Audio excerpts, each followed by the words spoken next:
Bonjour tout le monde, Philippe Côté, entraîneur chez Gym Factor 23 à Lévis. Je suis cette semaine avec aussi Guillaume, entraîneur chez Gym Factor 23. On va vous faire une petite présentation du mouvement de deadlift.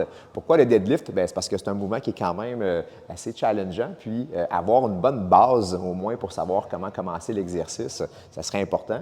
Donc aujourd'hui, ça s'adresse vraiment aux personnes peut-être qui débutent ou intermédiaires. Donc vraiment des gens là, que c'est dans les débuts du deadlift, on veut vraiment s'assurer que tu commences de la bonne façon. Là. On va commencer par l'explication du setup. Donc, quand tu t'installes à ta barre, ce qu'on veut avoir au niveau de tes pieds, okay, on peut les placer environ à la hauteur de tes lacets. Okay? Donc, tu vas être sous la barre. Donc, la barre va être quand même assez près de ton corps, mais pas nécessairement qui touche à tes tibias, mais assez près de ton corps. Pour la largeur, ça va être, de chaque personne va être un peu différente, mais ici, on va parler du deadlift plus traditionnel. Donc, il y en a qui le font sumo, c'est-à-dire très, très large. Nous, on va parler plus du traditionnel, donc à peu près la largeur des épaules, comme Guillaume est là.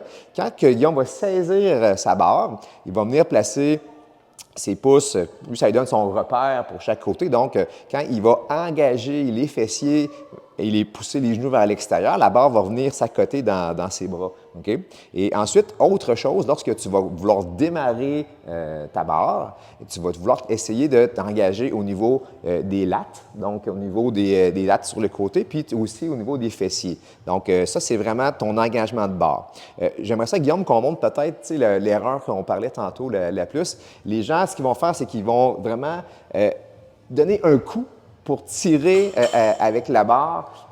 Donc, là, à ce moment-là, quand on fait ça, c'est sûr que ça donne comme un choc, puis des fois, au niveau technique, ça ne sera peut-être pas le best. Donc, une des choses que tu dois faire, c'est engager la barre en premier, puis une fois qu'elle est engagée, là, après ça, tu viens faire ton mouvement. Donc, c'est ça qu'on veut vraiment faire. Donc, attention à ça, de venir engager la barre, donc avec justement tes lattes, avec les fessiers, les genoux qui sont poussés un peu vers l'extérieur. À ce moment-là, tu es sûr d'avoir une stabilité. Si on parle peut-être de la position du dos dans cet exercice-là aussi, évidemment, tu vas avoir un dos relativement neutre okay, quand tu fais cet exercice-là. Donc, ce que tu portes attention, mettons un dos bien rond, je ne te demanderai pas quasiment de faire une démo, c'est pas ce qui fait oui, c'est ça, là, un dos rond, mais mettons, on ne soulèvera pas la barre. C'est donc, idéalement, tu veux pas avoir un dos rond, donc une des choses que tu peux faire pour certaines personnes, regarder vers l'avant, puis avoir le chest up. Donc, lorsqu'il y a l'engagement au niveau des lattes, à ce moment-là, ça va te permettre d'avoir un dos qui est beaucoup plus solide. All right? Fait que ça, c'est vraiment des points de base qu'on voulait parler. Y a-t-il autre chose que tu voulais peut-être sur le finish, hein, qu'on parlait peut-être tantôt aussi un peu? Pour tout ce qui est la respiration. Oui, pour la respiration, c'est ça. Puis Guillaume, il n'y a pas le petit micro, mais au niveau de la respiration, ce qu'on voulait s'assurer, c'est que tu prends une grosse bouffée d'air en bas.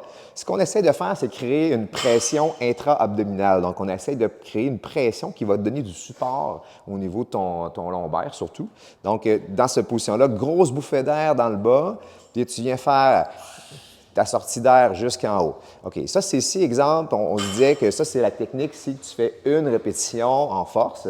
Si tu en as plusieurs à faire, donc il faut les touch and go qu'on appelle, donc tu touches et tu repars, tu prends ta grosse bouffée d'air, sors l'air et tu reprends ta bouffée d'air en haut avant de redescendre. Donc, ton air va être prise au top de l'exercice pour t'accompagner dans ton down pour descendre puis quand tu vas remonter. Okay? Donc, à ce moment-là, bien, cette pression-là que tu viens te donner va créer justement un peu plus d'équilibre. Fais juste attention, justement, les premières fois que tu fais du deadlift, commence plus bas. Puis c'est toujours bon, je pense, d'avoir un warm-up progressif. Ça veut dire de commencer avec une charge que tu trouves vraiment facile, puis tu fais quelques reps. Après ça, tu montes, puis là, tu vas chercher après ça tes reps de travail.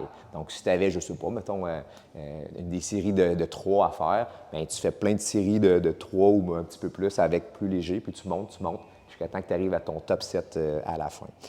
Très bien. Puis peut-être au niveau du finish, quand on se redresse, donc ce qu'on disait, c'est tu viens te redresser. On peut garder les fesses engagées, mais sans arquer le dos vers l'arrière, donc juste en restant engagé. Puis encore au niveau du haut du corps, tu vas amener les épaules un petit peu derrière, donc continue à engager tes lattes aussi, là.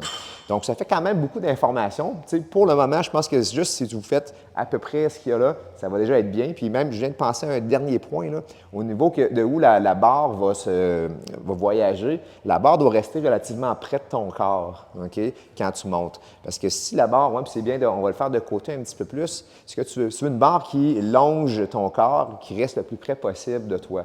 Parce que si on y va en termes de levier, par rapport à la gravité, bien, plus que c'est près de ton corps, plus tu es fort. Okay? Donc, ce qu'on ne voudrait pas voir, c'est une barre qui est en avant. Donc, tu vas lever ta barre, puis là, tu vas partir vers l'avant pour ramener. Ça, ce n'est pas très efficace. Donc, c'était peut-être le dernier point que je viens de penser, garder la barre près de ton corps lors du deadlift. Donc, on espère que vous avez des questions supplémentaires ou si vraiment vous voulez vous faire coacher sur du deadlift. Guillaume, c'est un bon là-dedans. Puis sinon, bien, vous pouvez toujours regarder pour nos différentes capsules. Ça va être le deadlift cette semaine. Peut-être du bench press prochainement aussi. On avait des situations qu'on voulait aborder là-dessus. Je vous laisse là-dessus. Bonne fin de semaine tout le monde. Bye bye.